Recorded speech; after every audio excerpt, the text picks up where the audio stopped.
Hi, good afternoon. My name is Alastair Caithness. I'm the CEO of Ziyen Inc. So for today's video blog, I'm going to speak about the concept of tokenizing oil and what we're about to do.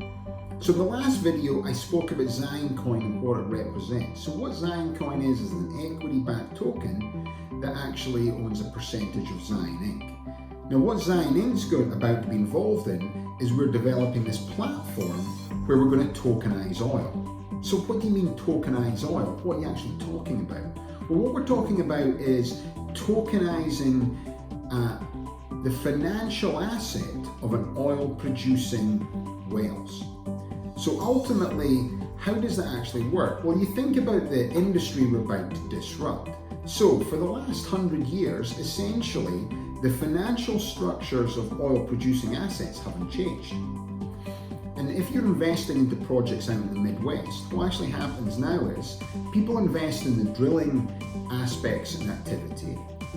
So if you think of the ownership of a project in somewhere like the Illinois Basin, you'll have the main operator who would own, say, 70%. You'll have the landowner, which is quite often the farmer, will own, say, 12.5% or an eighth. And the other 17.5% to 18% could be owned by essentially anywhere between 20 up to 200 up to 300 investors, depending on how big the production is. So what actually happens once they actually hit oil? Well, as they sell oil, they sell the oil to the refining company, Country Mark, and each month you get a working interest check. Now this usually goes for about 20 years for the life cycle of the project.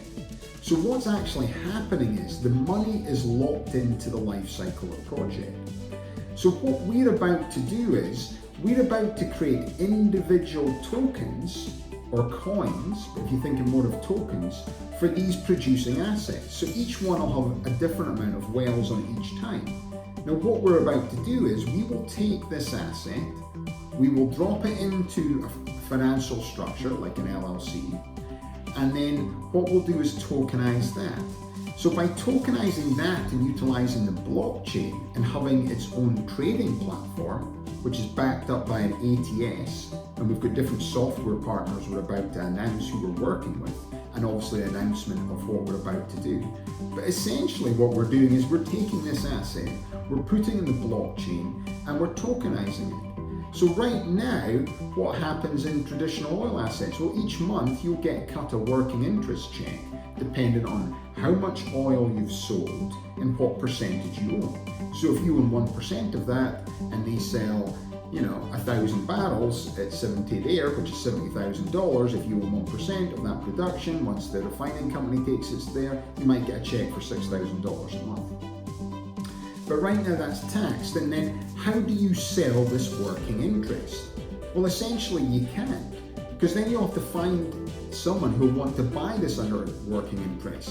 So essentially what happens is the money is locked into the life cycle of the project. So what we're about to do is by tokenizing the financial asset, putting it on the blockchain.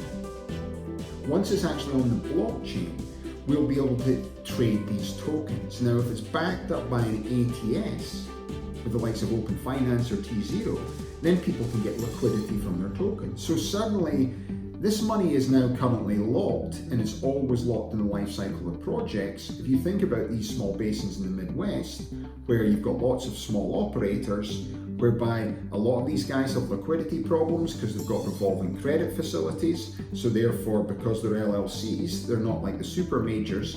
So they need to be able to have liquidity with their businesses in order to grow. So if we've got this trading platform whereby currently the money's locked into the life cycle of the project, by us actually putting it on the blockchain, breaking it down by tokens and creating this trading platform, then people will be able to trade tokens. Now, what's clever about it is we originally looked at the concept of having one underlying token for the entire oil industry. But the problem with that concept is you need massive market adoption by the super majors in order for it to work.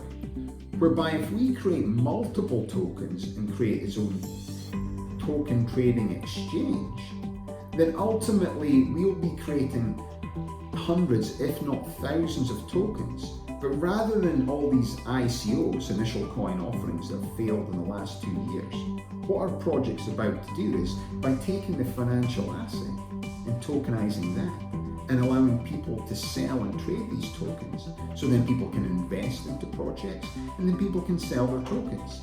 And when they get their working interest check, rather than it being a working interest check, what we'll now get is dividends, and dividends in the form of tokens. And once they get them in tokens, they'll be able to reinvest them in further projects.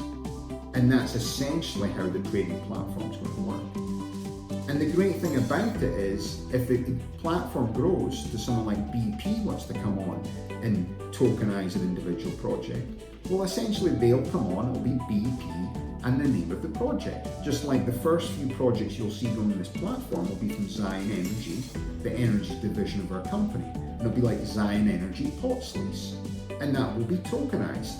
And within that, people will be able to trade these tokens. And so as other assets come on, we're going to be able to do the same thing. So if BP came in, it'd be BP, the name of the project, and that would be tokenized. And then they can trade the tokens.